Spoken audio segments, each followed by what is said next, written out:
बिस्मिल्लाहिर्रहमानिर्रहीम। आप देख रहे हैं सुभान अत्तारी पॉडकास्ट।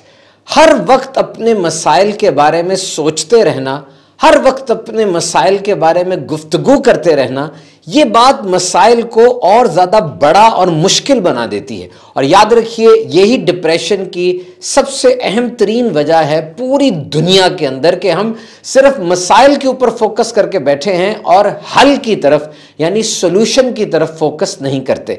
जिस तरह हर इंसान की अपनी औकात होती है, याद रखिए इसी तरह हर मसले की भी एक औकात होती है। उसको अपनी औकात से बड़ा ना करें। जैसे एक चूहा मारना है और इसके लिए एंटी एयरक्राफ्ट गन का इंतखाब किया जाए कि जी चूहा मारना है, वो तो छोटे से माउस ट्रैप से भी मर जाएगा। इसीलिए जब भी जहन में मसला आए, फौरन एक्सरसाइज कीजिए, उस जगह को छोड़ दें और इसे कहते हैं रनिंग एरंड्स, यानी थोड़ी सी वॉक कर लें। इससे क्या होगा कि वो जुगाली टूट जाएगी और वो जो उबाल आया हुआ सोचों में, वो उबाल भी खत्म हो जाएगा। This is what the competent psychologist they do, कि ये उस पैटर्न को तोड़ते हैं, इस किस्म के सवालात करते हैं और ऐसी इन्वायरमेंट देते हैं उस बंदे को जो कि ओवर थिंकिंग का और सोचों में उस उबाल का शिकार हुआ होता है, कि उसकी सोचों में कुछ ठहराव आए और जो उबली हुई चीज है वो बैठ जाए और कोई रुख बन जाए और जो गुंजल मच गए उसके दिमाग के अंदर, उसमें एक तरतीब आ जाए। देखिए, to be very straight and frank, मैं आपसे बात करना चाह रहा हूं कि हम यहां पर कोई टीचिंग सेशन नहीं कर रहे।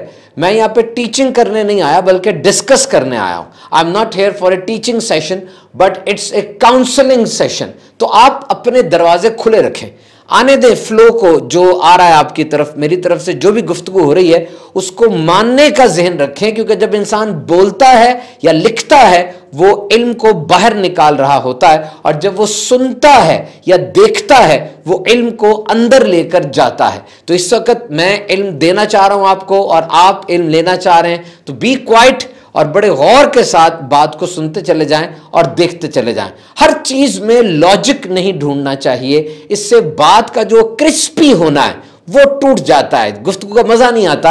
और कभी कभार लोग ये देख रहे होते हैं कि कौन कौन सी बात रिपीट की जा रही है, as repeat is bad. No, repeat is not bad. Revisit, repeat, rehearsal, this is not bad. और entire education system is based on repeat. और ये रिपीट ही तो होता है जो हमारे जहन के अंदर बातों को बिठाता है, चीजों को घुसाता है। रिपीट, आपके परदादा ने दादाजी को रिपीट किया, दादाजी ने अब्बू जी को रिपीट किया, अब्बू जी से बात रिपीट होकर आपको आई, और यही रिपीटिंग एटीट्यूड चलेगा और बात नस्लों तक उतर जाएगी। So repeat is good, repeat is not bad. Repeat is like revision, you revise the thing and then you keep on learning with the repeating attitude.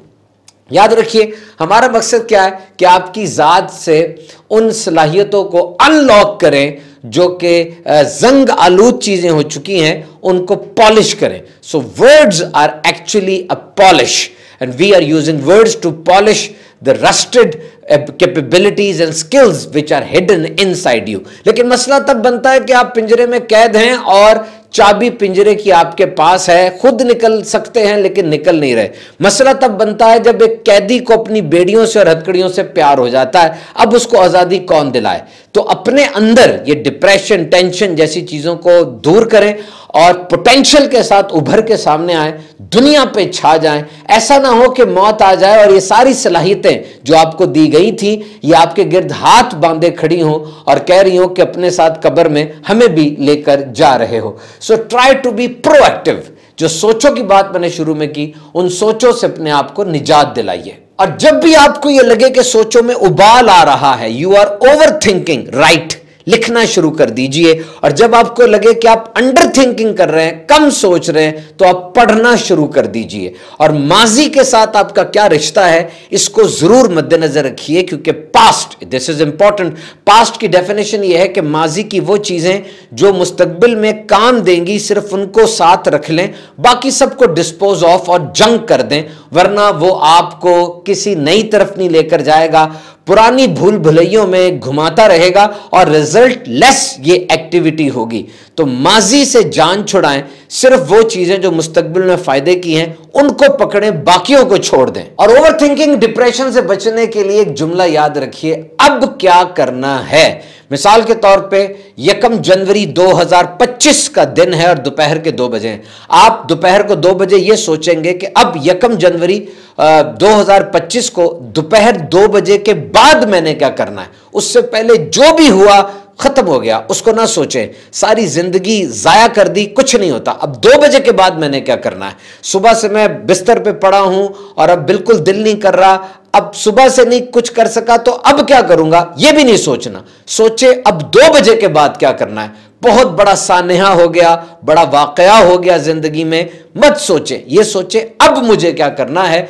इस तरह फ्यूचर और प्रेजेंट जो है एक तरह से आपके हाथ में आ जाता है। You are controlling these two things and when you think that you can control, then you can exercise all your resources in present and in future. और फिर ये 20 से 30 साल की उम्र जो होती है, वाकई इसमें टेंशन, एंजाइटी, डिप्रेशन बहुत ज्यादा होता है। आप गूगल पे सर्च करके देखिए, टीनेजर्स के अंदर इस वक्त हेल्थ इश्यूज में सबसे बड़ा हेल्थ इशू क्या है। ना डायबिटीज हो रही है इनको, ना हाइपरटेंशन है, ना ब्लड प्रेशर है, ना कैंसर है, वैसे भी बड़ी उम्र के लोगों को होता है। इस उम्र में सबसे ज्यादा मेंटल इलनेस रिपोर्ट की जा रही है कि ये लोग नफ्सियाती मरीज बन रहे हैं, क्योंकि ये वो वक्त होता है जब वो देखते हैं अब ख्वाब पूरे करने हैं, कैरियर कंप्लीट हो रहा है और फिर शादी करनी है, गाड़ी बंगला और जो कुछ सोचा है उसको किस तरीके से लेकर आए जिंदगी में। रिसोर्सेज इतने नहीं होते, नौकरी मिल नहीं रही होती, बहुत से झमेले, बहुत सी प्रॉब्लम्स सर उठा के सामने आ जाती हैं। जब डिग्री हाथ में होती है और प्रैक्टिकल जिंदगी सामने होती है, प्रोफेशनलिज्म का खौफ भी तारी होता है, बिल्कुल यूनिवर्सिटी से अलग माहौल वो नजर आता है। ऐसे में वो नौजवान, वो अगर सही मशवरा नहीं लेगा और सही रहनुमाई उसको नहीं मिलेगी तो यकीनन उसके ऊपर नफ्सियाती अमराज का अटैक हो सकता है। And this is the responsibility of the senior और एल्डर्स की एक रिस्पॉन्सिबिलिटी बनती है कि जिंदगी के इस नए दौर में उस नौजवान की रहनुमाई की जाए। याद रखिए, counselling is must. Career counselling, family counselling, individual counselling, marriage counselling, counselling about the pampering of your children, हर जगह पर काउंसलिंग बड़ी जरूरी है। और अच्छा मशवरा लें उस बंदे से जो बंदा उसमें तजर्बाकार हो और जो बंदा इसमें जानता हो कि उसने किस तरीके से आपको गाइड करना है। अक्सर औकात मशवरा देने वाले अपनी कथाएं सुना रहे होते हैं, अपनी कहानी सुनाते हैं। आप उनसे मशवरा मांगते हैं अपने कैरियर के बारे में और वो जो कुछ कर चुके होते हैं उसी को बेहतरीन समझ के आपको सुना देते हैं। हालांकि दोनों के हालात में फर्क था, किसी का बाप बचपन में फौत हो गया, किसी का बाप अभी तक है, सपोर्ट भी कर रहा है। अब दोनों के फैमिली जो कंडीशंस है वो सेम तो नहीं होंगी, तो दोनों अपने कैरियर को जब चूज करेंगे सबसे पहले फाइनेंस को मद्देनजर रखेंगे। तो मशवरा देने वाले को ग्राउंड रियलिटीज पहले पता होनी चाहिए और फिर एक अनबायस्ड मशवरा दिया जाए जिसके अंदर अपनी जात या अपने काम को फेवर नहीं बल्कि दूसरे के मुफाद को और दूसरे की जिंदगी को कंसिडर करके मशवरा दिया जाए। Remember, it doesn't matter what you have, what matters is what you do with what you have. यह चीज इतनी जरूरी नहीं है कि आपके पास क्या है, यह चीज जरूरी है कि जो कुछ है आपने उसका इस्तेमाल किस तरह किया है, यह बड़ा जरूरी है। जैसे education is important, education is valuable, education is a big treasure.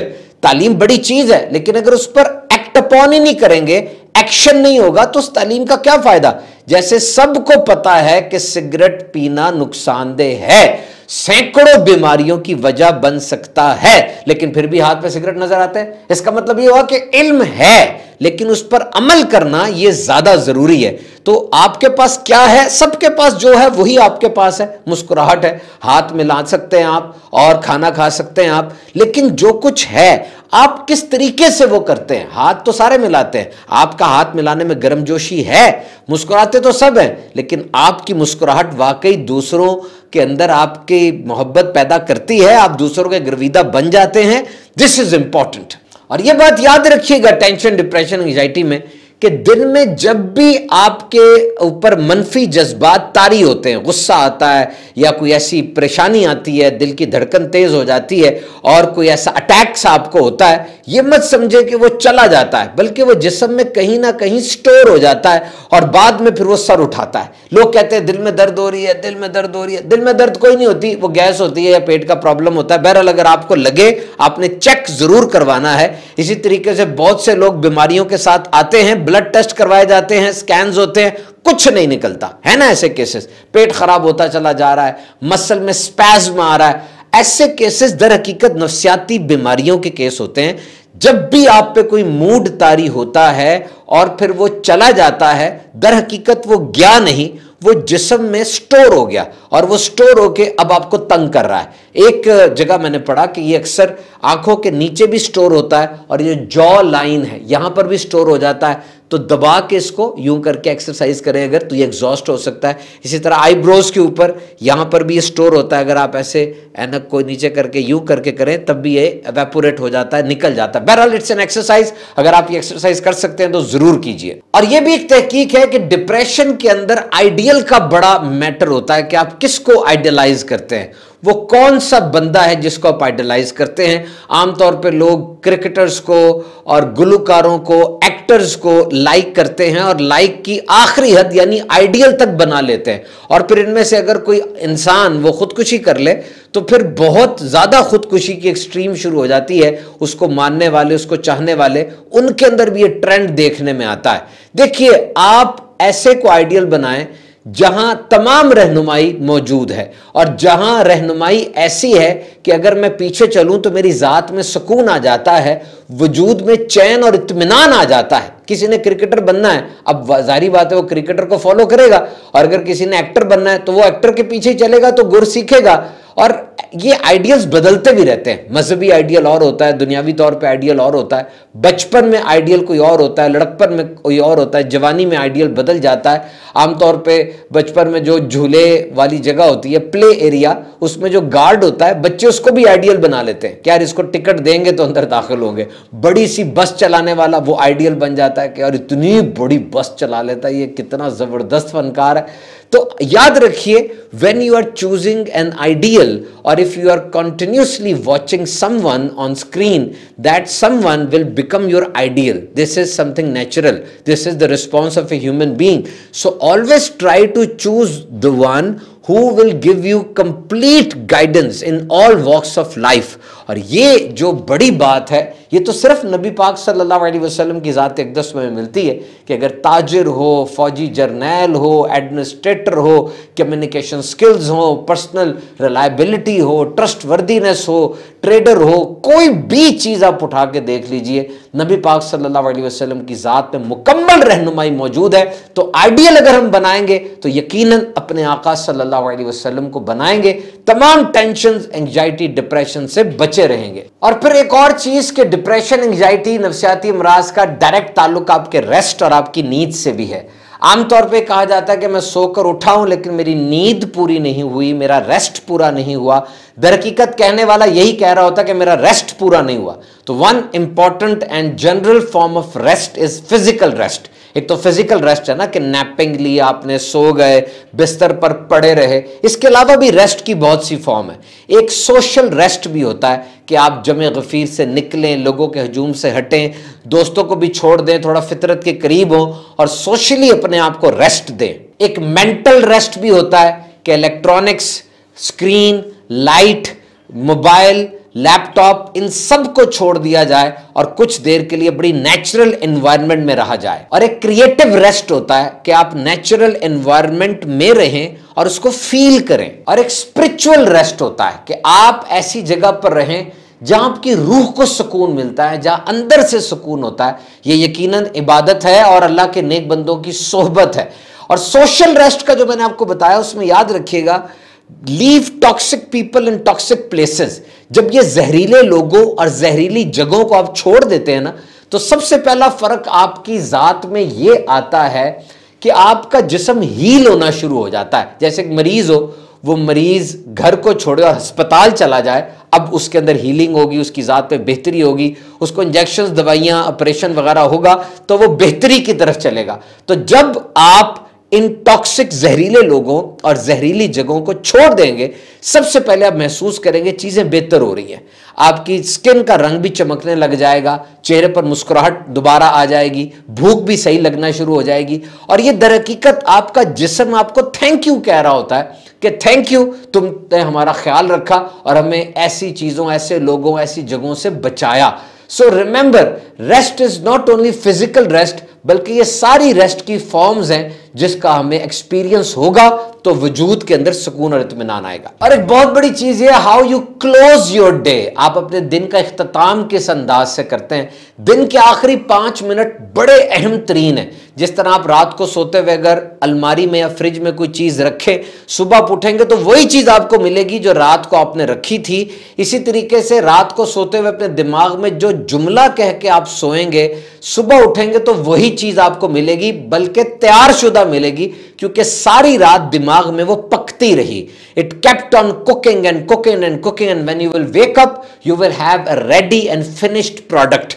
तो इसलिए रात को क्या आप अपने दिमाग को काम दे के सोते हैं, ये बड़ा इंपॉर्टेंट है। आपने सो जाना है, दिमाग ने जागते रहना है और एक नए अंदाज से जाग के उसने फंक्शनिंग करनी है। वो ऑपरेशंस होंगे सारी रात और सुबह आपको एक प्रोडक्ट बिल्कुल तैयार हालत में मिलेगी। और रात को सोते हुए दिमाग को प्रॉपर्ली शट डाउन करना बड़ा जरूरी है। यानी जो भी आपकी एक्टिविटीज थी उनको आहिस्ता आहिस्ता खत्म करें, कपड़े चेंज करें, मोबाइल 2 घंटा पहले छोड़ दें, खाना 2-3 घंटे पहले खाएं, प्रॉपरली लाइट बंद हो, बिस्तर तैयार हो, आपको पता हो कि प्रॉपरली मैं दिन को शट डाउन करके अब नाइट में दाखिल हो रहा हूं, ताकि बॉडी प्रिपेयर हो रेस्ट के लिए। और जब वो रेस्ट फेज में चली जाए तो प्रॉपर रेस्ट उसको मिले। And never lose hope. कभी भी उम्मीद का दामन हाथ से ना छोड़िएगा। पीछे वक्त के फिरौन का लश्कर था। That was actually the army of फिरौन, फेरो एट दैट टाइम। आगे हज़रत मूसा अलैहिस्सलाम और उनकी कौम थी और 1 लाख तो सिर्फ स्याह घोड़े थे उसके लश्कर में, बाकी कितनी ज्यादा अवाम होगी। उसने हुक्म दिया था सारे उमरा, सारे वजीर, सारे लोग उसके लश्कर में आए, हज़रत मूसा अलैहिस्सलाम की कौम को फॉलो करें। हज़रत मूसा अलैहिस्सलाम ने फरमाया मैं तुम्हें अल्लाह के बताए हुए रास्ते पर लेके जा रहा हूं। आगे ठाटे मारता दरिया नील था और पीछे फिरौन का लश्कर था। आपने लाठी मारी, दरिया फट गया, 12 कबीले थे, 12 रास्ते बन गए और फिर हवा चली कि वो दरिया फटने से जो पानी बीच में रह गया होगा वो भी उड़ जाए। और जो दरिया फट पड़ा तो जो दरिया की दीवारें बनी उनमें ताक बन गए, यानी सुराख बन गए, जिससे वो 12 लश्कर एक दूसरे को देख भी सकते थे। That was actually the hope कि सामने दरिया था लेकिन उम्मीद नहीं छोड़ी। वो दरिया के अंदर वो वेल मछली के पेट में थे और वहां पर अंधेरा था। वेल मछली के पेट का अंधेरा था, रात का अंधेरा था और उस समुद्र का अंधेरा था, पानी का अंधेरा था, लेकिन वहां भी होप थी, उम्मीद थी। ला इलाहा इल्ला अंता सुब्हानका इन्नी कुन्तु मिनज़ ज़ालिमीन। ये होप है, दिस इज होप। हज़रत इब्राहिम अलैहिस्सलाम को आग में डाला जा रहा था और आप कह रहे थे हस्बुनल्लाहु व निअमल वकील, तो अल्लाह तो बेहतरीन कारसाज है। तो ऐसी जगहों पर भी उम्मीद का दामन हाथ से नहीं छोड़ा गया। कभी भी उम्मीद ना छोड़िएगा अगर आप चाहते हैं कि आप कभी भी डिप्रेशन, एंजाइटी, टेंशन के मरीज ना बने।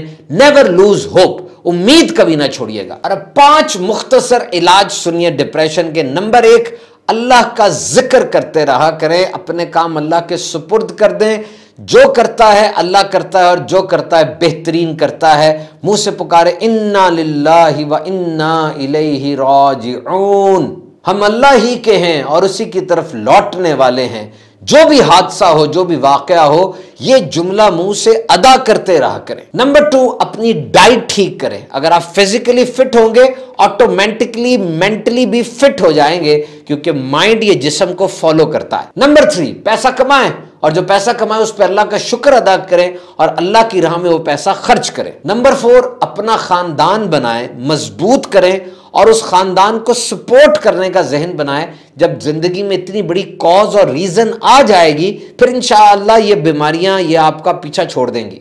जिंदगी का कोई मकसद बनाए, built a life other than you, यानी सिर्फ आप ही उस लाइफ में सेंटर ना हो कि हर वक्त अपने बारे में, अपने मतलब के बारे में सोचें, बल्कि कोई मकसद बनाएं जिसमें बहुत से लोग शामिल हो, सबकी फलाह बहबूद, सबकी खैर खाई का जहन हो। और अब एक ऐसी चीज आपको सिखाता हूं जिससे आपका जहन मजबूत होगा और ये डिप्रेशन, एंजाइटी आपसे दूर होगी। अगर आप कारोबार करते हैं प्रॉफिट बढ़ जाएगा, जॉब करते हैं प्रमोशन हो जाएगी, आपकी पर्सनालिटी अपग्रेड हो जाएगी। गौर से सुनिए, देखें मुझसे कोई पानी मांगता है, मैं उसको एक तरीका है कि ग्लास में पानी डालूं और दे दूं, एक तरीका यह कि मैं ग्लास के ऊपर लिड रखूं, ग्लास को कवर करूं और दूं, और एक तरीका यह भी है कि मैं एक उसको पिर्च के ऊपर, एक प्लेट के ऊपर रख के ग्लास उसको पेश करूं, और एक तरीका यह है कि मैं लिड भी रखूं, नीचे प्लेट भी रखूं, साथ टिश्यू पेपर भी रख दूं, अब मैं ग्लास उसको दूं। देखिए बात वही है, पानी दिया लेकिन प्रेजेंटेशन मुख्तलिफ हो गई। आप भी अपनी जिंदगी को यूं कलरफुल बनाते रहें, उसको वाइब्रेंट बनाते रहें, मुख्तलिफ अच्छे काम उसमें करते रहें, अपनी जॉब को संवारने के लिए नई स्किल सीखें। जब आप ये करेंगे ना तो आप मसरूफ रहेंगे, और याद रखिए मसरूफियत ये सबसे बड़ी डिप्रेशन किलर है। आप जब मसरूफ रहेंगे इन फजूल चीजों की तरफ आपका ध्यान ही नहीं जाएगा। और ये जो गुस्से का इलाज बताया गया, बड़ा प्यारा इलाज बताया गया कि जब भी आपको गुस्सा है 10 सांसें लेनी आपने, और 10 सांसों तक ना आपने रिएक्ट करना, ना रिस्पॉन्ड करना, ना कोई एक्सप्रेस ओपिनियन अपनी करनी है, और 10 सांसों के बाद फिर 10 सांसें आपने लेनी है, और अभी भी आपका जो रिएक्शन है वो नहीं होना चाहिए। जब आप 20 सांसें ले चुके, अब आप रिस्पॉन्ड भी करेंगे तो वो रिस्पॉन्स कम होगा, उसमें उतनी इंटेंसिटी नहीं रहेगी, और 30 सांसें, फिर 10 सांसें और लेनी है ताकि 30 सांसें मुकम्मल हो जाएं, और अब आप रिस्पॉन्ड करेंगे तो आपका दिमाग रीवायर हो चुका होगा और आप बहुत कुछ समझ चुके होंगे, उतना ज्यादा सख्त रिस्पॉन्स आपका नहीं होगा। और now take a step backward, not forward, not sideways, एक कदम पीछे आ जाएं, आगे भी नहीं बढ़ना, साइड पर भी नहीं जाना। जब आप पीछे आएंगे तो आपका दिमाग फोकस को रीएडजस्ट करेगा कि किस तरीके से हम फोकस को रीएडजस्ट कर सकते हैं और किस तरीके से उस सूरत हाल के ऊपर हम काबू पा सकते हैं। और लास्ट में याद रखिए, when everything is stripped away, अगर एक इंसान के पास से सब कुछ छिन जाए, पैसा छिन गया, जॉब कारोबार तबाह हो गया, कंफर्ट उसकी लग्जरीज भी छिन गई, और लव यानी जिनसे वो मोहब्बत करता था मोहब्बतें भी छूट गई, अब उसके पास क्या बाकी रह गया? पहले तो ऐसा इंसान जिसका सब कुछ छिन चुका है, उसकी खाली जेब और टूटा दिल जो सबक उसको देगा, वो सबक बड़ी बड़ी किताबें भी नहीं पढ़ा सकती।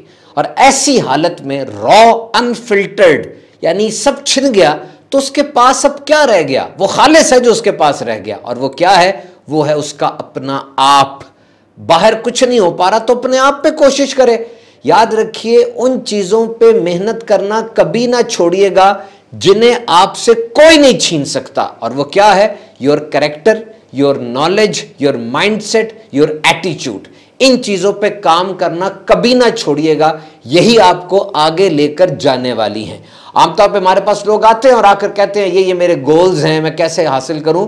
वो हम उनसे पूछते हैं तो वो उनके गोल्स नहीं होते, वो उनकी विशेज होती हैं, उनकी ख्वाहिशात होती हैं। गोल्स में और ख्वाहिशात में बड़ा फर्क है। गोल तो वो होता है जो कि चुना जाता है, बाकायदा खून पसीना बहा के, सुबह जाके रात को लेट सो के उसको फॉलो किया जाता है। कारकर्दगी जो होती है उसको मैनेज किया जाता है, देखा जाता है, गोल को रिवाइज किया जाता है, रिसोर्स एलोकेट किए जाते हैं, एक पूरा सिस्टम होता है गोल मैनेजमेंट का। तो अपनी जिंदगी को गोल्स के साथ नथी कर लें, फजूल बातें ना सोचें। नेगेटिव सोचते हैं आप कि ये हो जाएगा, वो हो जाएगा, ऐसा किया तो वो हो जाएगा। ईमान से बताइए, ये सोचे जो आपने आज तक सोची, कितने फीसद उसमें से हो गया? 5%, 10%, बस। बाकी 90% वो सोचें ही आपको परेशान रखती थी, होना कुछ नहीं था। रियलिटी को देखकर फैसला करें। आप जब इस तरह फैसले करने लगेंगे, आपकी जिंदगी से ये मनफी रवैये दूर होते चले जाएंगे और आप तरक्की की राह पर गामजन होंगे, सेहत अच्छी होगी, बैलेंस्ड लाइफ होगी। देखिएगा जीने का मजा कैसा आता है। आपने देखा सुभान अत्तारी पॉडकास्ट, हमारे यूट्यूब चैनल सुभान अत्तारी स्पीचेस को, सुभान अत्तारी शॉर्ट्स को भी सब्सक्राइब कीजिए। अल्लाह मेरी आपकी खैर फरमाए।